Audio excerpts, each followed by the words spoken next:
Hello everybody. आप सब लोगों को फिर से मेरा यूट्यूब चैनल में स्वागत है। और आज मैं ऑर्गन ऑफ मेडिसिन का एक बहुत इंपॉर्टेंट एफोरिज्म को लेके थोड़ा सा बात करूंगा। और ये हमारे लिए इम्पोर्टेंट इसलिए है क्योंकि ये रिपीटिशन ऑफ डोज जब हम लोग करते हैं तो कई बार हम लोग को ये पता नहीं चलता या पता नहीं रहता कि एक्चुअली कहाँ रुकना है। तो इसलिए जो है कि हम लोग 245 एफोरिज्म को एक बार देखेंगे, वह पढ़ेंगे,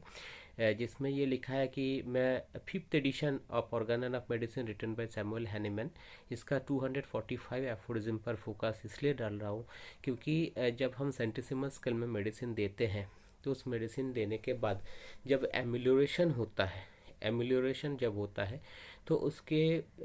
बाद जो है कि पेशेंट अगर आके ये बोलते हैं कि हाँ it is the my disease is reducing, ये कम हो रहा है तो उस समय में ये लिखा गया है, डॉक्टर हैनीमैन ने ये इंस्ट्रक्शन हमको दी है कि हमको किसी भी तरीके से का कोई भी रिपीटिशन नहीं करने का। ठीक है, एक बार 245 एफोरिज्म हम लोग पढ़ लेते हैं, उसके बाद एक बार छोटा सा एक्सप्लेनेशन हम इसको दे देंगे। ये having this seen what attention should in the homeopathic treatment be paid to the cheap varieties of diseases and to the peculiar circumstances connected with them, we now pass on to what we have to say respecting the remedies and the mode of employing them together with the diet and regimen to be observed during their use। तो ये जो शुरू में बताया गया है कि हम लोग जो है कि अब हम लोग थोड़ा बहुत डिस्कस इस बारे में करेंगे जो 245 से शुरू हुआ है कि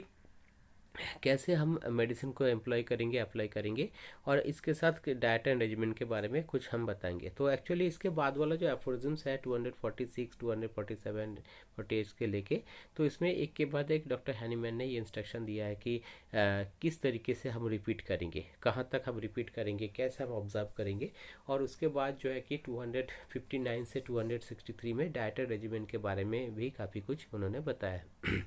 अब जो है कि 245 में क्या बोला है, इसका सबसे इम्पोर्टेंट बात यह है कि every perceptively progressing and strikingly increasing amelioration in a transient, that is acute, or persistent, that is chronic disease, is a condition which, as long as it lasts, completely precludes every repetition of the administration of any medicine whatsoever।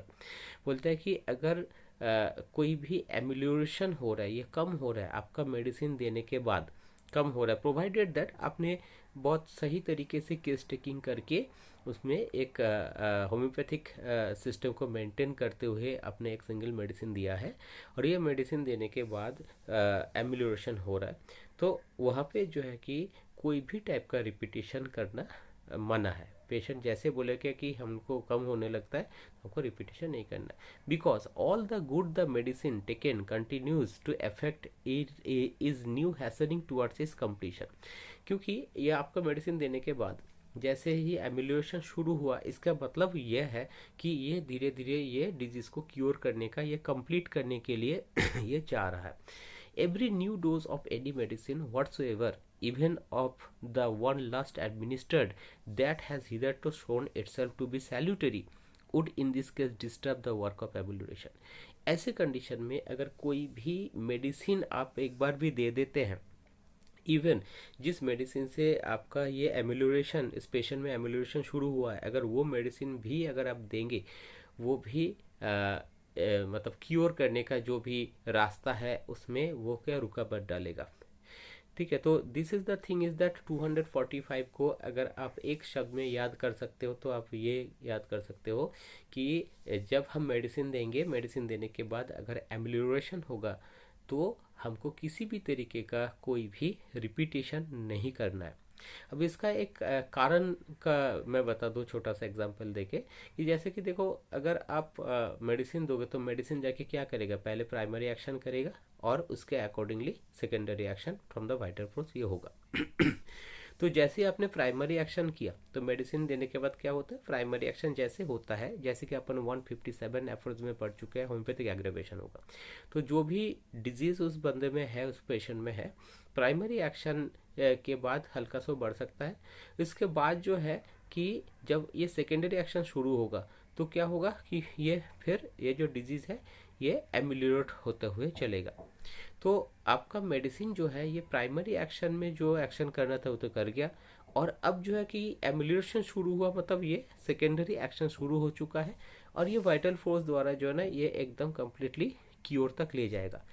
तो इस बीच में अगर फिर से आप medicine दोगे, कोई भी मेडिसिन है, तो वो क्या करेगा, फिर से प्राइमरी एक्शन बना देगा। तो प्राइमरी एक्शन में क्या होगा, तो जैसे कि ये मेडिसिन प्राइमरी एक्शन हो गया, अब ये सेकेंडरी एक्शन में क्योर तब चला जाएगा। लेकिन ये प्राइमरी एक्शन हो गया, अब सेकेंडरी एक्शन शुरू हो गया, ये क्योर तब जा रहा है, उस समय में फिर से आपने प्राइमरी एक्शन कर दिया। तो इसलिए जो है कि ये क्योर करने का रास्ता में ये बिल्कुल डिस्टर्ब करेगा। So this is the reason why if you select correct medicine and after that when the amelioration starts we should not repeat any type of medicine। ठीक है। तो अगर ऐसे समय में पेशेंट आके बोलता है और पेशेंट बहुत खुश होता है और पेशेंट क्या बोलता है, डॉक्टर साहब आपने जो मेडिसिन दिया इस मेडिसिन से मैं काफ़ी ठीक हूँ, तो उस समय में आपको बोले कि आप फिर से वही दवाई दे दो। ठीक है, आपको उस वक्त जो है कि आपने देख लिया मेरा जो मेडिसिन था उसका प्राइमरी एक्शन तो हो गया, सेकेंडरी एक्शन ये चल रहा है और ये कम्प्लीटली क्योर तरफ जा रहा है, एंड उस जगह में आपको मेडिसिन नहीं प्लेसिबो